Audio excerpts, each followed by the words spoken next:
Quelle est cette supériorité des combattants des pays de l'Est dans le monde des arts martiaux mixtes? Bien salut les champions, je suis Yaïm MMA et sur la chaîne on parle de sport, de combat, de noblard, des MMA et notamment du UFC. Si tu es un fan de sport, de combat, active la cloche de notification et abonne-toi pour ne rien rater des prochaines actualités. C'est parti. Okay, let's go.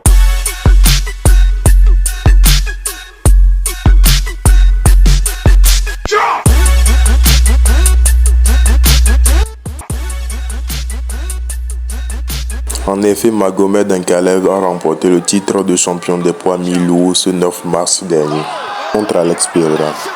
À l'étonnement de chacun, le Daguestanais a clairement dominé le combat au striking contre le Brésilien, ce qui lui a permis de remporter le combat par décision et par conséquent fait de lui le troisième combattant des pays de l'Est, actuellement détenteur d'une ceinture de champion de l'UFC.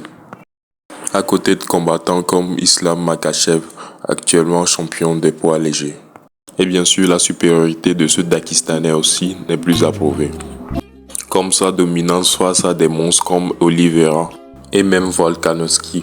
C'est un combattant qui sait vraiment tout faire, qui est aussi bon au striking comme au grappling. Islam Makhachev est maintenant champion depuis 2022 et défend toujours son titre dignement. Et sans arrêter la conquête des combattants des pays de l'Est. Actuel champion des poids coqs, Merab Dvalishvili, champion depuis 2024 après son combat contre Sen O'Malley. Dvalishvili est un combattant avec un très bon grappling, comme en fait presque tous les autres combattants des pays de l'Est de l'UFC. Dvalishvili est toutefois aussi un très bon striker, très dynamique. Maintenant, tournons-nous encore vers un autre combattant des pays de l'Est. Khamzat Chimaev, d'origine tchétchène, c'est littéralement un des grappleurs les plus dangereux de l'UFC. Bon, regardez par vous-même comment il maltraite ce pauvre Hollande. C'est une dinguerie, le combat n'a pas duré plus de 2 minutes. Et pour info, c'était le premier round.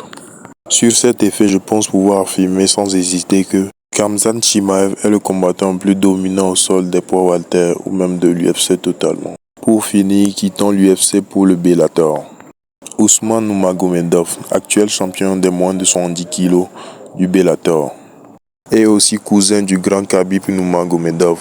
Sur cet effet, il est à admettre que les pays de l'Est fournissent réellement beaucoup de champions dans les MMA. Quelle en est la réelle raison? Est-ce là le résultat de la rusticité des pays russes?